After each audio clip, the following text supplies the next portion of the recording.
കുട്ടി എൻ്റെ കയ്യിലിരിക്കാലാണ് എൻ്റെ ഷോൾഡറിൽ ഇടിച്ച് മീൻസ് ഇങ്ങനെ കുത്തി കുത്തി ഇടിക്കണേ. അപ്പം എൻ്റെ മോൻ അലറി, എന്നിട്ട് പോലും നിർത്തിയില്ല. ഒരു മോനോട് സ്നേഹമുള്ള ഒരാളാണെങ്കിൽ ഒരിക്കലും അങ്ങനെ തല്ലൂല. മെഹനാസിന്റെ അരികിൽ നിന്ന് പോയതിനു ശേഷം ഈ പറയുന്ന എക്സ് ഹസ്ബൻഡിനെ നിങ്ങൾ കോണ്ടാക്ട് ചെയ്തിരുന്നു?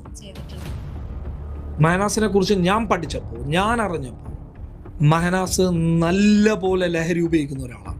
ലഹരി കച്ചവടമടക്കം നടത്തിയിരുന്ന, കോഴിക്കോട് കേന്ദ്രീകരിച്ചിട്ടുള്ള കച്ചവടങ്ങളിൽ ഇൻവോൾവ് ആയിരുന്ന ഒരാളാണ് മെഹനാസ്. കുറെ കുടിക്കുക ഈ ടോയ്ലറ്റിലൊക്കെ ഒളിപ്പിച്ചു വെക്കും. എന്താ കണ്ടെന്താ? ഒരു പൊടി, ഒരു ആഷ് കളറ്, കുറച്ച് മീൻസ് ഈ പൊടിച്ചിടണ ഒരു ഇല അങ്ങനത്തെ എന്തോ. ക്രൂരമായി തല്ലിയ ദിവസം ഏതായിരുന്നു? പഠനക്കാട്.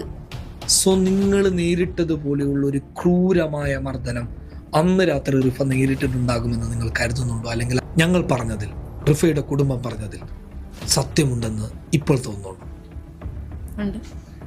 ചോടിയല്ല, സ്റ്റേഷനിൽ പോയിട്ട് നമ്മൾ എഴുതി നമ്മുടെ ഒരു ഇഷ്ടപ്രകാരമാണ് പോണേ എന്ന് പറഞ്ഞൊക്കെ എഴുതി. ഞങ്ങളുടെ നാട്ടിലെ അതിനൊക്കെ പറയാറ് ഒളിച്ചോട്ടം.